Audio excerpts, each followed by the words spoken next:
মৈত্রী সংহিতা পড়েন, riddles in Hinduism, riddles in Hinduism doctor B R. আম্বেদকরের পড়েন, ওখানে স্পষ্টভাবে বলা আছে। এখন তিনজনে একসাথে আইসে অনুসূয়া সতীত্ব নষ্ট করতে, কেমন ভগবান এবার দেখেন। তিনজনে আইসে কি রূপ ধারণ করে? ব্রাহ্মণের রূপ ধারণ। কারণ আছে কি, ব্রাহ্মণ ঘরে এসে যা চাবে তাই দিতে হবে। মৈত্রীমণি ঘরে নাই, অনুসূয়ার কাছে তিনজন আইসে, আসার পরে বলেছে যে তুমি যদি সতী হও তাহলে আজকে আমি অনেক খাওয়া দাওয়ার পরে আমাদের সাথে। জয় হরির চাঁদ, জয় গুরুচাঁদ, জয়। আজকের এই পুতন্তি পাড়া গ্রামের বা এতদ অঞ্চলের মতিয়া ভক্তবৃন্দ, মাতৃমণ্ডলী এবং অন্যান্য সম্প্রদায়ের লোকও যদি থাকেন, তাদের প্রতি শ্রদ্ধা ভালোবাসা নিবেদন করে আমি দুই একটি কথা আমি বলার চেষ্টা করছি।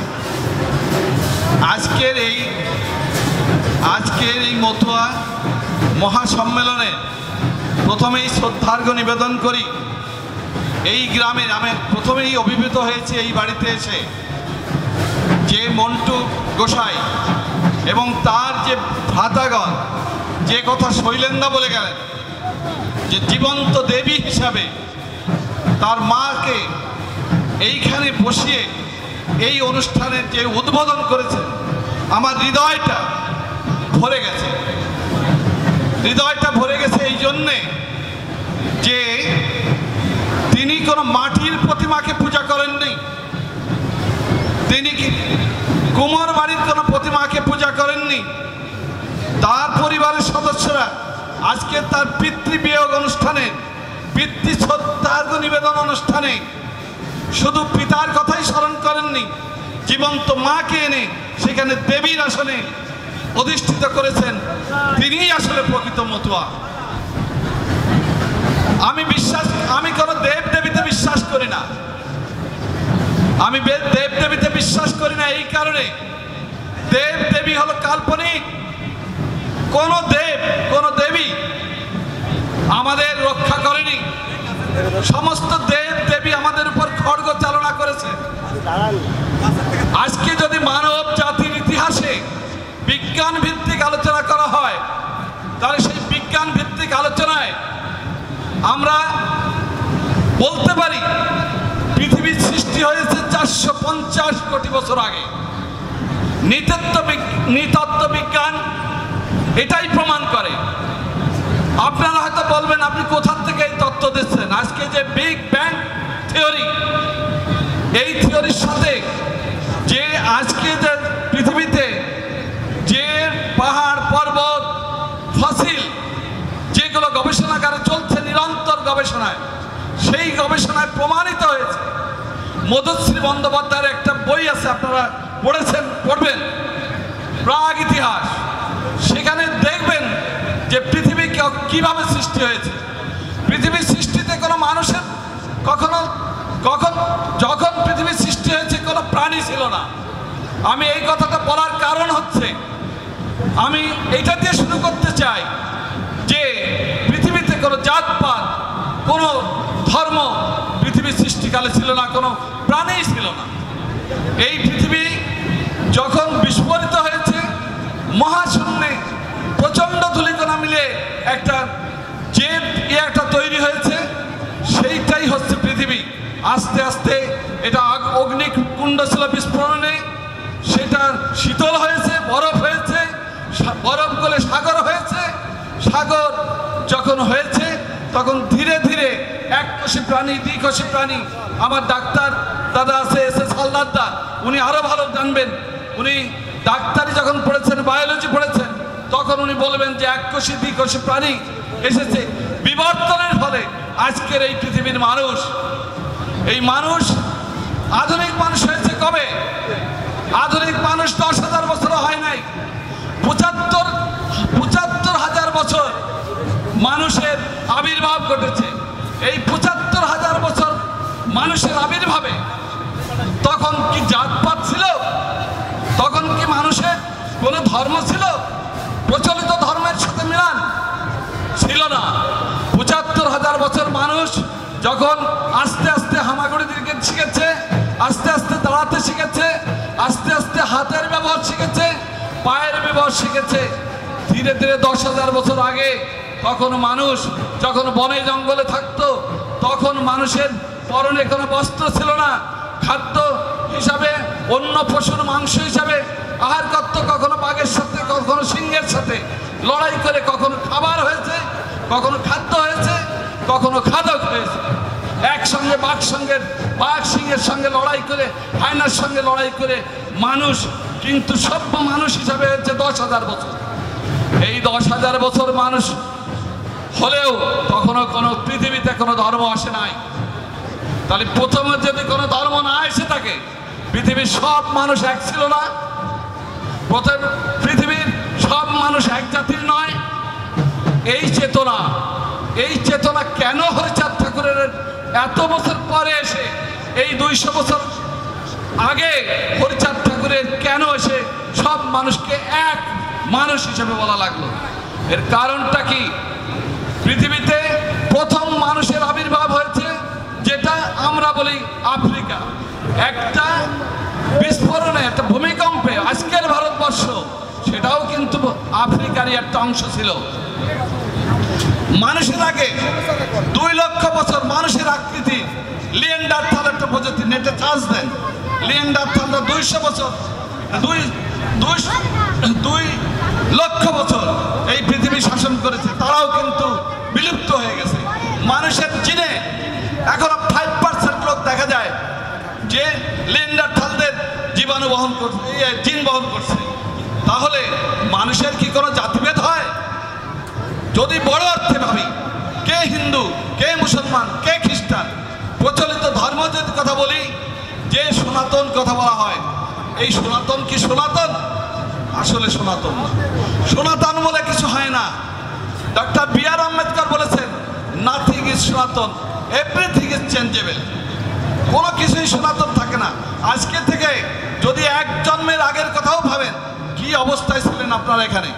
আমার তো দুঃখ হয়, আমার এই জনজাতি এই জলাবদ্ধ অঞ্চলে আজও সংঘবদ্ধ হয়ে টিকে আছে। তারা যেভাবে অত্যাচারিত হয়েছে, যেভাবে ধর্মের নামে, যেভাবে সম্প্রদায়ের নামে নিহত হয়েছে, তাদের তো টিকে থাকার কথা নয়। টিকে থাকার কারণ আছে, কারণ এরা পরিশ্রমী জাতি, এরা সম্পদ স্রষ্টা জাতি। কিভাবে এরা এই বনে জঙ্গলে, এই বাংলায় যে জনগোষ্ঠী এসেছে, দেখা যায় যে 8,000 থেকে 10,000 বছর আগে, তখন তো কোনো জাতি আসেনি, তখন তো খ্রিস্টানের জন্ম হয়নি, তখন তো ওই হিন্দু ধর্মের জন্ম হয়নি। হিন্দু ধর্মের জন্ম কখন হয়েছে? আমার ডাক্তার দাদা কি চমৎকার উদাহরণ দিয়ে গেছেন। যখন এই অঞ্চলের লোক, বিশেষ করে সিন্ধু সভ্যতা গড়েছে, পৃথিবীর যত সভ্যতা তার থেকে ভারতবর্ষের সভ্যতা কিন্তু কোনো অংশে কম নয়। এই সভ্যতার কথা আপনারা জানেন, মহেঞ্জোদারো এবং হরপ্পা সভ্যতা। এই মহেঞ্জোদারো এবং হরপ্পা সভ্যতা এরা ধ্বংস করেছে কারা? এই ধ্বংস করেছে এক শ্রেণীর ইন্দো ইউরোপিয়ান গোষ্ঠী, যারা লেবাস্ত অঞ্চলে বসবাস করত, রাশিয়া এবং ইরানের পাদদেশে। তারা কিন্তু ভৌগোলিক কারণে, পরিবেশগত কারণে তারা সাদা হয়ে গিয়েছিল। মানুষের আদি মানুষ কিন্তু কালো। এই সাদা মানুষরা প্রথম অস্ত্রের ব্যবহার শিখেছে, ধাতব অস্ত্রের, ঘোড়ার ব্যবহার শিখেছে, লুটতরাজ শিখেছে। লুটতরাজ শিখে তখন তারা দেখলো যে কোথায় খাবার আছে, কোথায় সম্পদ আছে। আসলো যখন সভ্যতা আমরা নির্মাণ করেছিলাম, সেই সভ্যতা নির্মাতা হচ্ছে আমরা। সিন্ধু সভ্যতা, যে মহেঞ্জোদারো সভ্যতা, হরপ্পা সভ্যতা, এই সভ্যতাকে আক্রমণ করলো। আক্রমণ করার পরে তারা ধীরে ধীরে যুদ্ধ চলেছে 500-1000 বছর ধরে, 1000 বছর ধরে আমাদের পরাস্ত করেছে। ভারতীয়দের অস্ত্র ছিল কি? তখন হাতি, আর ছিল কাঠের অস্ত্র। ধাতব অস্ত্রের কাছে কি কাঠের অস্ত্র টেকে? আজকে যেমন ইসরায়েলের কাছে সারা মধ্যপ্রাচ্য পদানত, তাদের প্রযুক্তি, তাদের জ্ঞান, তাদের সম্পদ আজকে আমেরিকাকে নিয়ন্ত্রণ করে, সারা পৃথিবীকে নিয়ন্ত্রণ করে জ্ঞানের জন্য।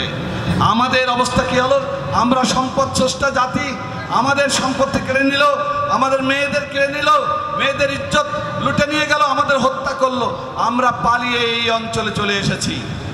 চলে এসেও আমরা হার মানিনি। আমাদের পূর্বপুরুষরা কখনো হার মানেনি। তারা এইখানে মাটি কেটে জলের মধ্যে উঁচু উঁচু ঢিবি করে, আজকে আমি দেখি যে এই অঞ্চলে এসেও দেখি যে এত ঘন ঘন বাড়ি, কিন্তু অন্য অঞ্চলে দেখেন যে 2 একর 2.5 একর উপর একটা বাড়ি।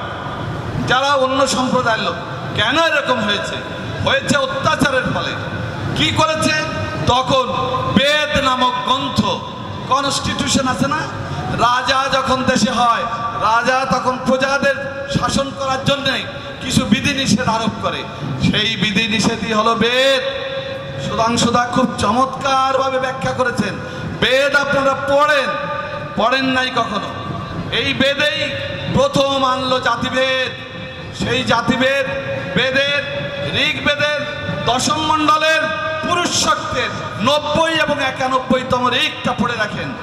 পাতা খুলে 10ম মণ্ডলের ওই 90 এবং 91তম ঋগ, সেই ঋগে উল্লেখ করা হয়েছে ব্রাহ্মণ, কিভাবে ব্রাহ্মণ, ক্ষত্রিয়, বৈশ্য, শূদ্র উৎপাদন হয়েছে। ব্রাহ্মণ নামক ব্রহ্মা তাকে সৃষ্টি করলেন, তার বাহু থেকে, উনি মুখের থেকে ব্রাহ্মণদের, বাহু থেকে ক্ষত্রিয়দের, আর উরু থেকে বৈশ্যদের, আর পায়ের তলা থেকে শূদ্রদের। ওখানে পদ্ম পুরাণে আবার গায়ের রং লেপে দিলেন। ব্রাহ্মণের রং হবে সাদা, বৈশ্যের রং, ক্ষত্রিয়ের রং হবে লৌহ, আর বৈশ্যের রং হবে পীত, আর শূদ্রের রং হবে কালো। এই থেকে কি বোঝা যায় না? আর ওইখানে যদি ইন্দ্রের লাম্পট্যকে আপনারা দেখেন, বেদে মাত্র 3 জন ভগবান আছে, আর কোনো ভগবান নেই। সেটা কে? ইন্দ্র, বরুণ এবং ব্রহ্মা টম্মা, ওইগুলো কিছু নেই, কেউ নেই। এইবার আসি আমার মেয়ে, আমার পরবর্তী প্রজন্ম চৈতি, কি কি চেতনা তার মনে, কি অগ্নিস্ফুলঙ্গ বক্তব্য দিয়ে গেছে। কিন্তু আমার দুঃখ লাগে, তার মা তাকে গলায় তুলসীর মালা পরাইছে। এখানে যত মেয়েরা আছে, হরিচাঁদ ঠাকুরের মালা নেই গলায়, আমি খেয়াল করেছি। যত চেতনাই থাক, মা তাকে তুলসীর মালা পরাই দিয়েছে। এই তুলসীর মালার একটা ব্যাখ্যা আছে, সেই ব্যাখ্যাটা জানতে হবে। জানে মতুয়ারা মেয়েদের গলায়, ছেলেদের গলায় তুলসীর মালা দেবেন। এইবার আমি একটা কথা বলি, ওই ত্রিপুরাণের একটা গল্প দিয়ে আমি এই ব্যাখ্যাটা পরে আসছি। অনুসুয়া, মাঝে টিভিতে একটা নাটক সিরিয়াল আছে না, অনুসুয়া, গ্রেট সতী অনুসুয়া আছে, পড়েছেন আপনারা, দেখেছেন না টিভিতে, স্টার জলসায়? এই অনুসুয়া কে? ওই ত্রিমুনির স্ত্রী, বিখ্যাত সুন্দরী, বিখ্যাত সতী। স্বর্গের 3 রমণী নাচতেছে, দোলনায় দুলতেছে। ব্রহ্মার স্ত্রী, বিষ্ণুর স্ত্রী, আর হচ্ছে শিবের স্ত্রী। 3 জন দুলতেছেন, গর্বে তাদের বুক ভরে যাচ্ছে যে পৃথিবীতে আমাদের মতো সেরা সুন্দরী নেই। পৃথিবীতে কেন, মানে সারা বিশ্বে, ব্রহ্মাণ্ডে আমাদের মতো সেরা সুন্দরী নেই, সেরা সতী নেই। তখন ওইখানে নারদ যাচ্ছেন, 3 রমণী কি কথা বলতেছেন, তা কথা কি, মা জননী আপনারা কি কথা বলতেছেন? তাহলে আমরা বলতেছি আমাদের মতো সেরা সুন্দরী পৃথিবীতে আর নাই, আর নাই। তোমরা কি সুন্দরী, তোমাদের থেকে সেরা সুন্দরী রয়েছে মর্তে। কে? তাহলে সে অনুসুয়া। তাহলে সে একেবারে কিনা, তাহলে ওই ত্রিমুনির স্ত্রী। তখনই ওই কথা বলে নারদ তো ফ্যাসাদ বাঁধানোর লোক, আপনারা জানেন। নারদ চলে গেছে ফ্যাসাদ বাঁধায়। এখন 3 জনের 3 স্বামী এসে একসাথে হাজির, ব্রহ্মা, বিষ্ণু এবং মহেশ্বর। 3 রমণী। নারীদের একটা কান বাঙালি, তো সব নারীরা না, কিন্তু কান বাঙালি তো একটু রাগেই। তার বলে যে নারীদের সামনে যদি অন্য নারীর একটু সৌন্দর্যের তুলনা করা হয়, স্বভাবতই তাদের একটু ক্ষোভ হয়। তো তখন তারা রাগে ক্রোধান্বিত, বলে যে তোমাদের সাথে আমার কোনো কথা নেই। কেন? তোমরা কিসের ভগবান? স্বর্গের থেকেও যদি মর্তে সেরা সুন্দরী থাকে আর সেরা সতী থাকে, ওর সতীত্ব নষ্ট করে না আসা পর্যন্ত তোমরা আমাদের কাছে আসে না, আর দেখা করবো না। বলেন যে আপনি এই গল্প কোথায় পাইছেন?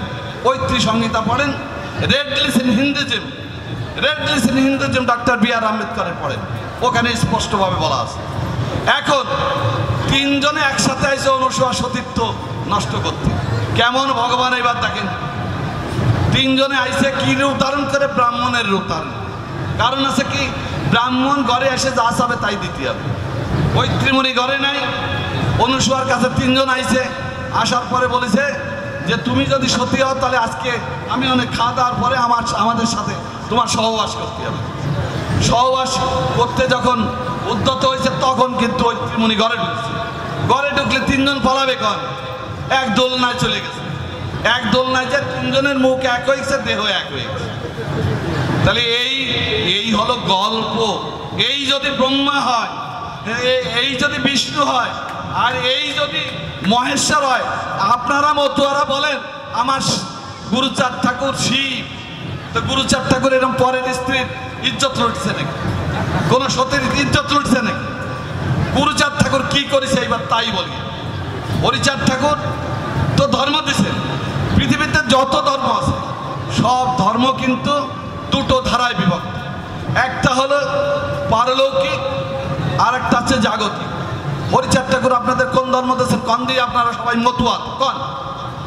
জাগতিক ধর্ম দিয়েছে। পৃথিবীকে ভালোবাসতে বলেছে, গৃহকে ভালোবাসতে বলেছে। বলে নাই যে নিজ গৃহকে মন্দির করো, লয়ে নিজ নারী নিজ সতী নিজ পতি এক করে তোরা। হরিচাঁদ ব্যবচার প্রধান কথা বলে নাই? এর চেয়ে ভালো থিওরি কি? এর চেয়ে ভালো থিওরি কি? ব্রহ্মা বিষ্ণু কি আপনাদের এই থিওরি দিয়েছে নাকি? ব্রহ্মা বিষ্ণু তো এই থিওরি দেয়নি। এখন বিষ্ণু অবতার হলো রাম। এখন রাম স্ত্রীরা তো বনবাসে দিয়েছে, তারপরে স্ত্রী যাতে পলায় যায়, স্ত্রীরা হরণ করে, ঠেকাতে পারলো না। ওই রাক্ষসরা নিয়ে গেছে, তার বিচার করেছে। বন যখন দেশে মিথ্যে কথা কয়ে দিয়েছে, লক্ষণের সাথে তার চরিত্র খারাপ এ কথাও কয়ে দিয়েছে। আবার শূদ্র যজ্ঞ করেছে শম্ভু, তার গলায় এক কোপে কেটে, তার এক কোপে গলা কেটে তার ওই ব্রাহ্মণ পুত্রের অকালে বাজাইছে। রাম আর হরিচাঁদ ঠাকুর কি এক? লীলামৃততে আমরা পড়ে অনেক সময় কয় যে ওই যে হরি সেই রাম সেই কৃষ্ণ, এই হয়। আবার কৃষ্ণ দেখেন কত নারীর সতীত্ব নষ্ট করে, নিজের আটখানা বলছিল, নিজের আটখানা বলছিল, আর গভীরতা ছিলই। তার যদি কৃষ্ণ যদি এত বড় ভগবান হবে তাহলে ভাই ভাইয়ের যুদ্ধ বাঁধানোর দরকার ছিল। দুর্যোধনের মনটা পরিষ্কার করে দিলেই তো। তাহলে ওই সময় তো আর কোনো কিছু লাগতো? কিছুই লাগতো না। রবীন্দ্রনাথ এই জন্য বলেছিলেন যে গীতা এবং মহাভারত এটা হলো খুনের তত্ত্ব এবং খুনির তত্ত্ব। অর্জুন যুদ্ধ করবে না, কিন্তু অর্জুনরে প্রলুব্ধ করতেছে বারবার যুদ্ধ করার জন্য। তা শ্রীকৃষ্ণ যদি ভগবান হয় তাহলে অর্জুন তো ওই গ্রাম কটা বাদ করার মানসিকতা দিয়ে দিত, পাশা খেলায় কোনোভাবে অংশগ্রহণ করতে হতো না। এখন আসি গুরুচাঁদ ঠাকুরকে কেন আমরা এই যে 3500 বছর আগে আমাদের নিধন করে, আমাদের বনে পাঠায়, আমাদের রাজনৈতিক অধিকার হরণ করে, আমাদের সম্পত্তি অধিকার হরণ করে, এরপরে যত জন আসছে, যত দেবদেবী আসছে, কেউ আমাদের রক্ষা করেনি। যীশু খ্রিস্ট আসছে 2000 বছর আগে, হযরত মুহাম্মদ আসছে 1400 বছর আগে। যখন মুসলিম শাসন এসেছে দেশে, অধিকাংশ কর্মচারী ছিল ওই তথাকথিত উচ্চবর্ণের। তারা মেয়ে বিয়ে দিয়েছে। আকবর দ্য গ্রেট মানসিংহ সেনাপতি হয়েছে বোন বিয়ে দিয়ে। ওরা কিন্তু ওরা মনে করেছে এক জাতি আমরা, কখনো মনে করেনি আপনাদের স্বজাতি, আপনাদের চাকরি নেই, রাজনৈতিক অধিকার নেই, শিক্ষা নেই। আপনারা একটা বই অন্তত আজকে দেখবেন, টিভি যদি কারোর থাকে, স্মার্টফোন যদি থাকে, Shudra the rising sun, Shudra the rising sun, oh my god, Shudra the rising sun আছে ডক্টর বি.আর. আম্বেদকরের, যার তিনটে বিষয় ডক্টরের ডিগ্রি, তাকে চৌদার পুকুরের জল খাওয়ার জন্য মারিয়ে বিছাই দেওয়া হয়েছে। পুকুরের জল কেন? সরকারি পুকুরের জল শূদ্রের ছেলে ডক্টর বি.আর. আম্বেদকর খাইছিল। মন গোবর আর দুধ দিয়ে সেইটাকে পরিষ্কার করে সেই সময় ব্রিটিশ সরকারও কিন্তু পারে নাই 14 বছরের রায় দিতে।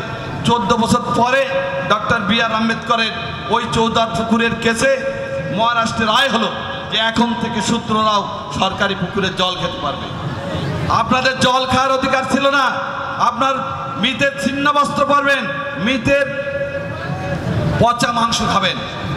এই অত্যাচার যেখানে চলেছে, সেই অত্যাচারের ফলে সেই অত্যাচারিত জাতি যেভাবে ফল করে গেল, একেবারে উচ্চে ছিলাম আমরা, যেভাবে নিচে নেমে গেল, সেই প্রতিটি স্থান থেকে আলাদা ধর্ম, আলাদা মত, আলাদা পথ দিয়ে উনি আমাদের হরিচাঁদ ঠাকুর বললেন, এই পূর্ব বাংলায় মতুয়া দর্শন দিয়ে গেলেন। এখানে কোনো ধর্মের কোনো বর্ণবাদ থাকলো না, এখানে হিন্দু মুসলমান বৌদ্ধ কেউ থাকলো না। এখানে ব্রাহ্মণ যেমন মতুয়া হয়েছে, এখানে 3 কোটি মুসলমান মতুয়া হয়েছে। কারণ মতুয়াদের কোনো জাতপাত, মতুয়াদের কোনো জাতপাত নেই। আজকে যদি এই থিওরি সারা পৃথিবীতে আমরা বোঝাতে পারি, আমরা জানাতে পারি, তাহলে মতুয়ার আর কি কাজ? আর কাজ নিজের গৃহটাকে ভালো করা। নিজের গৃহ ভালো করা মানে কি? নিজের গৃহ মানে নিজের সন্তানকে শিক্ষিত করতে হবে, তাদের রাজনীতিবিদ করতে হবে, তাকে চাকরি দিতে হবে। এই চাকরি দেওয়ার জন্যে গুরুচাঁদ ঠাকুর কি বললেন? আগে স্কুল চাই। 1881 সালে তিনি 80 সালে স্কুল প্রতিষ্ঠা করে দত্তডাঙ্গা থেকে আজকে যেমন এই পুতন্তি পাড়া, পুতন্তি মানে একটা অর্থ আছে, মেয়েদের শুধু যে মেয়ের পুত হয় মানে পুত্র হয় তার, সেটাই পুতন্তি পাড়া। মেয়ে জন্ম নেয় না, কন্যাও তো জন্ম নেয়। ওই বশিষ্ঠের একটা কথা আছে, মেয়েদের কাজ হলো পুত্র উৎপাদন করা। এইবার আমি আসি গুরুচাঁদ ঠাকুর কিভাবে আপনাদের এই মুক্তি দিয়ে গেছেন হরিচাঁদ ঠাকুরের দর্শনে। হরিচাঁদ ঠাকুর তো শিক্ষা লাভ করতে পারেনি, গুরুচাঁদ ঠাকুরও ব্রাহ্মণদের স্কুলে ভর্তি হতে পারেনি, বক্তব্যে পড়েছেন ক্লাস 3 পর্যন্ত। মুসলমানরা তাকে তখন যায়, মুসলমানদের সাথে কিন্তু এই মতুয়া ধর্মের কোনো পার্থক্য নাই। বাংলার মুসলমান এবং বাংলার যারা নম, এরা এক ঘরেতেই ছিল। তারা যদি জানে, আমরা যদি জানি, আমরা কখনোই সাম্প্রদায়িকতায় জড়াতাম না। বাংলা ভাগ হওয়াতেও আজকে আমাদের যে দুর্ভাগ্য, এই ভাগ হওয়াতেও কিন্তু এই বাংলার নবজাতি কখনো উপকৃত হয়নি, বাংলার নবজাতি কখনো সায়দায় নেই। যোগেন মণ্ডল চেষ্টা করেছেন। এইবার কিভাবে গুরুচাঁদ ঠাকুর আপনাদের উদ্ধার করেছে, আমি 2-1টি উদাহরণ দিয়ে আমার বক্তব্য শেষ করে যাব। 1911 সালে পিপল কমিউনিটিস প্রপোর্শনাল অ্যাক্ট হল। গুরুচাঁদ ঠাকুর সিএস মিডের মাধ্যমে বড়লাটের সাথে এই ফরিদপুর শহরে দেখা করে বলল, যে জাতির যত সংখ্যা আছে সেই হারে স্কুল দিতে হবে, সেই হারে চাকরি দিতে হবে, সেই হারে পার্লামেন্টে আসন দিতে হবে। কি দর্শন আপনি চিন্তা করতে পারেন? তাকে ভগবান বলবেন না, ওই শিব, দুর্গা, কালী, মাটির প্রতিমাকে পুজো করবেন। কোন সরস্বতী আপনাকে স্কুলে ঢোকার অধিকার দিয়েছে? কোন সরস্বতী আপনাকে স্কুলে ঢোকার অধিকার দিয়েছে? হিন্দু স্কুল হয়েছিল 35টি, ঈশ্বরচন্দ্র বিদ্যাসাগর, সেখানে শূদ্রদের অধিকার ছিল না ঢোকা। তা আপনি তাকে পুজো করবেন না গুরুচাঁদ ঠাকুরের পুজো করবেন? আজকে আমি এইখানে আরেকটি কথা বলতে চাই। আমি জানি আমি দাঁড়িয়ে আছি উড়াকান্দি পাশের একটি গ্রামে। উড়াকান্দিতে গুরুচাঁদ ঠাকুর এবং হরিচাঁদ ঠাকুর চলে যাওয়ার পর আর কোনো চাঁদ ওই বংশে জন্মায়নি, আর কোনো চাঁদ জন্মায়নি। আমি কেন জন্মায়নি বলি, আজকে আমরা হরিচাঁদ ঠাকুর গুরুচাঁদকে আমাদের ত্রাতা হিসাবে ভগবান মানি। তাদের অপমান করেছে ওই বংশের লোক। কিভাবে অপমান করেছেন? শ্রাদ্ধ করতে তাদের আত্মা, তাদের পূর্বপুরুষদের যদি ওই পাশের বাড়ির কমলেশ চক্রবর্তীকে ডেকে নেওয়া হয়, ওইখানে যদি দুর্গা পূজা হয়, ওইখানে শনির পাঁচালি হয়, ওইখানে শনির পাঁচালি দ্বাদশার মধ্যে ওম শব্দটা লেখা আমি দেখি ছাপানো হয়েছে। ওম মানে কি? ব্রহ্মা বিষ্ণু মহেশ্বর। তাহলে ওই বাড়ি কি ওই হরিচাঁদ ঠাকুর ব্রহ্মা ছিল? ওই লম্পট ছিল নাকি? হরিচাঁদ ঠাকুর ব্রহ্মার মতো লম্পট ছিল? ওই বিষ্ণুর মতো লম্পট ছিল? না শিবের মতো লম্পট ছিল যে গাঁজা খেয়ে বেড়ায় 3 বেলা? তার সাথে তো থাকে আরো অনেক সহচরী, অনেক সহচরী। গুরুচাঁদ ঠাকুরকে এই কাজ করে গেছেন, আর এই শিখাই গেছে নাকি মতুয়াদের? আর এই মতুয়ারা টাক পিটায় যখন কৃষ্ণের গুণকর্তন সেনে দৌড় দেয়। কারণ আছে, কারণ 1000 বছর দাসত্ব করতে করতে একটা জাতির রক্তে মজ্জায় চেতনার বিকাশ হয় না, তাদের দাসত্বই শেখায়। ভক্তি যখন হয়, ভক্তি কখনো কোনো মুক্তি আনে না, ভক্তি দাসত্বই আনে। মনুসংহিতায় এটা বলা আছে, ভক্ত দাস। ভক্তির জন্য যিনি কত করে দাসত্ব করে, তিনি কিন্তু ভক্ত দাস। আপনাকে গুরুচাঁদ ঠাকুর ওই ভক্তি করতে কইছে, সে তো যুদ্ধ করতে বলেছে। এখন আসি, এই একটা কাজ গুরুচাঁদ ঠাকুর করে গেলেন, যার গণের একটা কথায় গ্রামে গ্রামে গোয়ালে স্কুল হয়েছে। আজকে আপনার ওই যে তারা শ্রাদ্ধ করাচ্ছে, শ্রাদ্ধ পড়াচ্ছে, তার বংশের লোকদের মাথা মোড়াচ্ছে। তাহলে কি গুরুচাঁদ ঠাকুরের অপমান করেনি ওই বংশের লোকজন? এখন যারা আছে অপমান করতেছে না? হরিচাঁদ ঠাকুর যদি ভগবান হয়, গুরুচাঁদ ঠাকুর যদি, ওই ভগবানদের তোর থেকে আর এক ব্রাহ্মণের কাছে যাওয়া লাগে। তাহলে এই চেতনা যারা আজকে গোসাই আছেন, মতো আছেন, আমি মনে করি এই অনুষ্ঠান থেকে, এই পুতন্ত্রী পাড়া থেকে এই জাগরণ হোক, তাদের আমাদের বয়কট করতে হবে। হরিচাঁদ ঠাকুর, গুরুচাঁদ ঠাকুর আমাদের ভগবান, কিন্তু আজকের যে প্রজন্ম আছে তারা হলো আমাদের ধর্মের মতুয়া ধর্মের ধ্বংসকারী ছাড়া আর কিছুই না। তাই আজকে আমি বলি, গুরুচাঁদ ঠাকুরের কারণেই আজকে আমি উকিল, আজকে বিকাশবাবু বিশেষ কর্মকর্তা, আজকে অনেক জজ, অনেক ব্যারিস্টার, অনেক ডাক্তার, ইঞ্জিনিয়ার। ছেলে মেয়ে মানুষ করেন, ডাক পিটেবেন না। মাদের বলি, তুলসীর মালা গলায় দেবেন না। ইন্দ্র তুলসীর সতীত্ব নষ্ট করেছিল, সেই তুলসীকে উদ্ধার করেছে রাম। এ তুলসীর মালা কেন আমি পড়তে যাব? আমার আইডেন্টিটি আছে। সেই জন্য আমি আর একটি কথা বলে যাই, আমার বাপ মতুয়া ছিল, জীবনে কোনো পুজো করে নাই।